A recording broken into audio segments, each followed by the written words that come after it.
제89편 에스라인 에단의 마스길.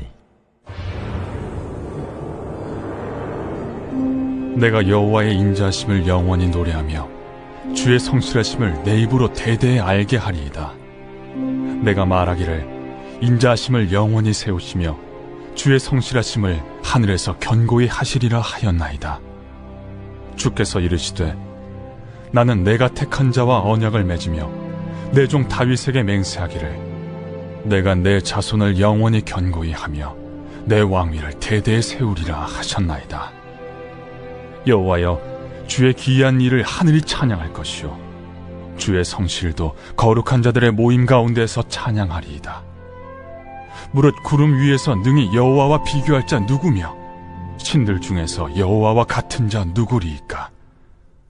하나님은 거룩한 자의 모임 가운데에서 매우 무서워할 이시오며 둘러있는 모든 자 위에 더욱 두려워할 이시니이다. 여호와 만군의 하나님이여, 주와 같이 능력 있는 이가 누구리이까? 여호와여, 주의 성실하심이 주를 둘렀나이다. 주께서 바다의 파도를 다스리시며 그 파도가 일어날 때 잔잔하게 하시나이다. 주께서 라합을 죽임당한 자같이 깨뜨리시고 주의 원수를 주의 능력의 팔로 흩으셨나이다. 하늘이 주의 것이요 땅도 주의 것이라. 세계와 그 중에 충만한 것을 주께서 건설하셨나이다. 남북을 주께서 창조하셨으니 다볼과 헤르몬이 주의 이름으로 말미암아 즐거워하나이다. 주의 팔에 능력이 있어오며 주의 손은 강하고 주의 오른손은 높이 들리우셨나이다. 의와 공의가 주의 보좌의 기초라. 인자함과 진실함이 주 앞에 있나이다. 즐겁게 소리칠 줄 아는 백성은 복이 있나니 여호와여, 그들이 주의 얼굴 비단에서 다니리로다. 그들은 종일 주의 이름 때문에 기뻐하며 주의 공의로 말미암아 높아지오니 주는 그들의 힘의 영광이심이라. 우리의 뿔이 주의 은총으로 높아지오리니 우리의 방패는 여호와께 속하였고 우리의 왕은 이스라엘의 거룩한 이에게 속하였기 때문이니이다. 그때 주께서 환상 중에 주의 성도들에게 말씀하여 이르시기를 내가 능력 있는 용사에게는 돕는 힘을 더하며 백성 중에서 택함받은 자를 높였으되 내가 내 종 다윗을 찾아내어 나의 거룩한 기름을 그에게 부었도다. 내 손이 그와 함께하여 견고하게 하고 내 팔이 그를 힘이 있게 하리로다. 원수가 그에게서 강탈하지 못하며 악한 자가 그를 곤고하게 못하리로다. 내가 그의 앞에서 그 대적들을 박멸하며 그를 미워하는 자들을 치려니와 나의 성실함과 인자함이 그와 함께하리니 내 이름으로 말미암아 그의 뿔이 높아지리로다. 내가 또 그의 손을 바다 위에 놓으며 오른손을 강들 위에 놓으리니 그가 내게 부르기를 주는 나의 아버지시요 나의 하나님이시요 나의 구원의 바위시라 하리로다. 내가 또 그를 장자로 삼고 세상 왕들에게 지존자가 되게 하며 그를 위하여 나의 인자함을 영원히 지키고 그와 맺은 나의 언약을 굳게 세우며 또 그의 후손을 영구하게 하여 그의 왕위를 하늘의 날과 같게 하리로다. 만일 그의 자손이 내 법을 버리며 내 규례대로 행하지 아니하며 내 율례를 깨뜨리며 내 계명을 지키지 아니하면 내가 회초리로 그들의 죄를 다스리며 채찍으로 그들의 죄악을 벌하리로다.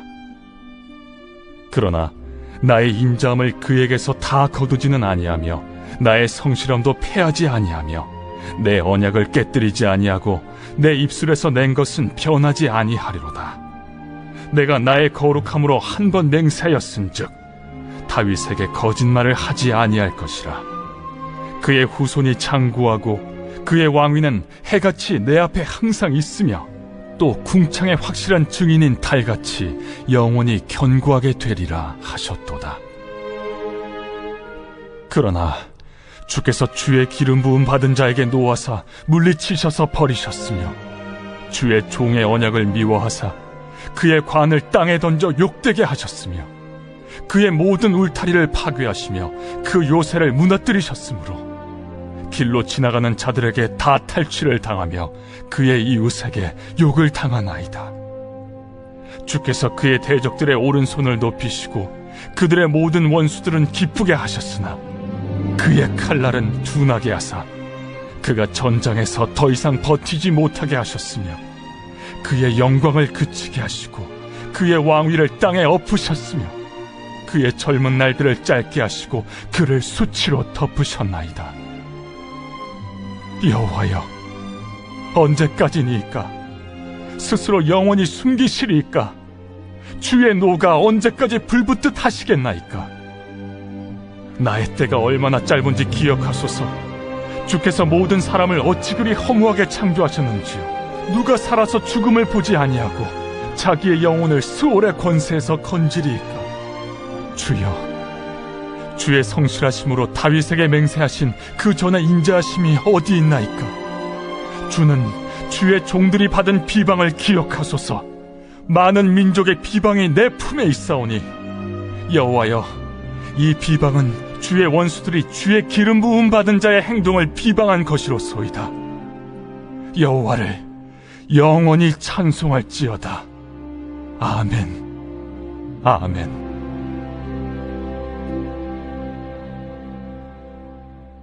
오늘의 말씀 시편 89편의 말씀입니다. 오늘 89편 1절 말씀을 보면 내가 여호와의 인자하심을 영원히 노래하며 주의 성실하심을 내 입으로 대대에 알게 하리이다 라고 고백하고 있습니다. 저자의 고백에는 하나님의 인자하심과 성실하심은 영원하다는 것을 의미하고 있습니다. 저자의 이런 고백은 하나님을 믿는 성도라면 누구나 할 수 있는 고백이라고 생각합니다.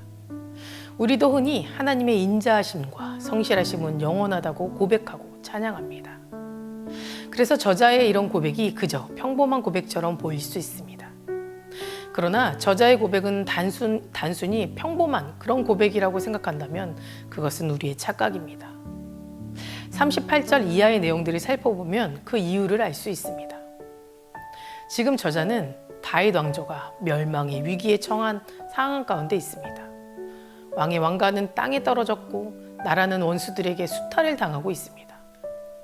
지금 이 상황은 하나님께서 다윗에게 주신 언약의 내용과는 전혀 다른 상황인 것입니다.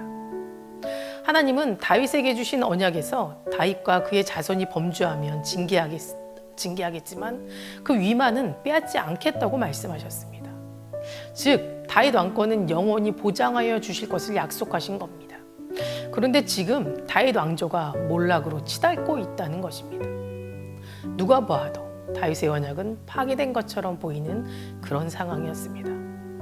그러니 저자는 하나님의 인자와 성실을 노래할 상황이 아니라 오히려 원망과 불평 가운데 있을 그런 상황이었습니다.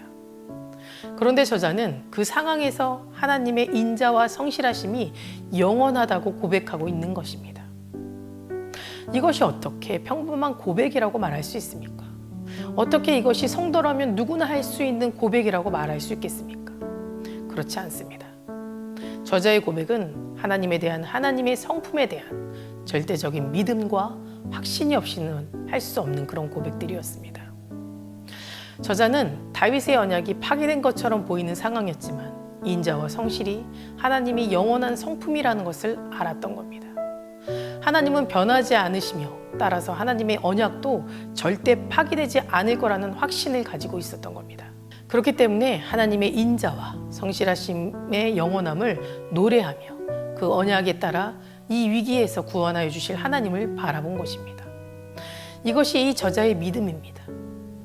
우리는 이 믿음을 본받아야만 합니다.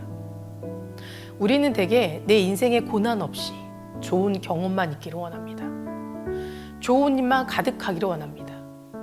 그래서 우리가 얻는 것이 무엇입니까? 우리가 얻는 것은 교만밖에 없습니다. 우리 삶 가운데 역사하시는 하나님을 바라보는 그런 훈련을 하며 살아가야 하는데 교만함 때문에 그런 것이 안 된다는 겁니다. 우리의 생각을 바꿔야만 합니다.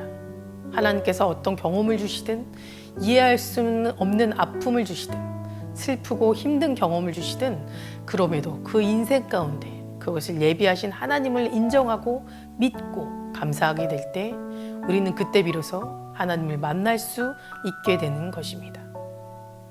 여러분, 세상에서 가장 귀한 신앙이 무엇인지 아십니까?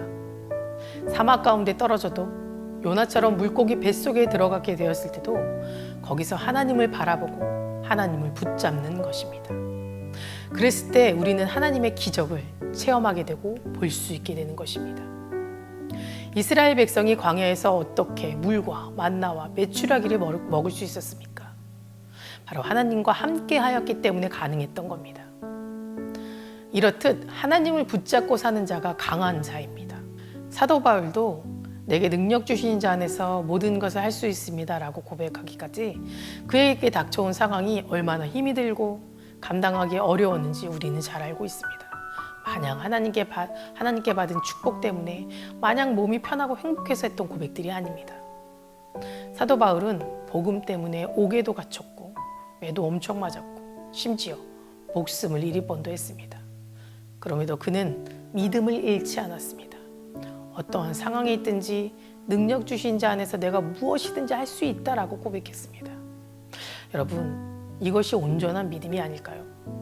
어둠이 짙을수록 우리의 믿음은 그저 사라지고 하나님께서 우리에게 주신 약속까지도 흔들려서야 되겠습니까? 결코 그럴 수 없습니다. 어둠이 짙어질수록 우리의 믿음은 더욱 빛이 난다는 것입니다. 우리가 처한 상황은 다 똑같습니다. 때로는 어려운 일도 있고 큰 시험과 고난 속에 있을 때도 있습니다. 우리가 처한 상황은 모두 똑같습니다. 그러나 이 똑같은 상황 속에서 전혀 다른 삶의 방향으로 우리는 매일매일 선택하며 살아가는 겁니다. 그 선택은 바로 말씀을 붙잡고 그 말씀을 믿으며 그로 인해 빛나는 인생이 되는 것이고, 반면에 말씀에 대한 어떠한 기대감도 없고 원망하며 불평하면 더욱 그 어두운 터널로 들어가는 인생이 되고 마는 겁니다. 오늘 저자도 분명 원망과 불평의 상황 가운데 있었지만 그는 하나님을 바라보았고 하나님의 언약은 반드시 성취된다는 것을 믿었습니다. 우리도 우리의 삶 가운데 하나님이 살아계심을 잊지 않고 인정하게 된다면, 그리고 그렇게 살아가게 될 때 하나님은 우리를 앞으로 더 나아가게 하실 줄 믿습니다. 기도하시겠습니다. 사랑과 은혜가 충만하신 주님, 감사합니다. 우리의 믿음을 더욱 굳세게 하시고 인도하시는 주님을 따라가기를 원합니다. 우리 삶 가운데는 우리가 의심하게 되기도 하고, 또 고난 가운데 있게 되기도 하고, 또 원망하는 가운데 있게 되기도 합니다. 그렇지만 우리가 처해져 있는 상황 가운데 그 상황을 바라보지 않고 하나님을 바라보고 하나님께서 승리 주실 그 삶을 인정하고 하나님을 믿고 따라갈 수 있도록 도와주시옵소서. 우리의 믿음이 흔들리는 것이 아니라 더욱 굳센 믿음 가운데 하나님이 예배하신 그 역사로 들어갈 수 있는 우리들 될 수 있도록 인도하여 주시옵소서. 세상에서 주님의 자녀로 승리할 수 있는 삶 살기를 원합니다. 이끄시고 축복으로 채워 주시옵소서. 이 모든 말씀 예수 그리스도 이름으로 기도드립니다.